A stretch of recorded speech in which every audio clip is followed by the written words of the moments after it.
پاکستانیوں، یہ ہے آزاد کشمیر میں سیاست کا معیار۔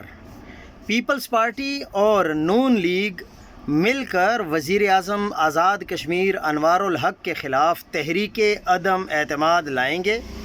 ان کو وزیر اعظم کی کرسی سے ہٹا کر پاکستان پیپلز پارٹی اپنی حکومت بنائے گی۔ نون لیگ حکومت میں شامل نہیں ہوگی، بلکہ نون لیگ پیپلز پارٹی کے خلاف اپوزیشن میں بیٹھے گی۔ لیکن وہاں کی صورتحال دیکھیں کہ ٹوٹل تحریک انصاف کے پاس سیٹس ہیں 25 اور پیپلز پارٹی کے پاس سیٹس ہیں 11 اور نون لیگ کے پاس سیٹس ہیں 6۔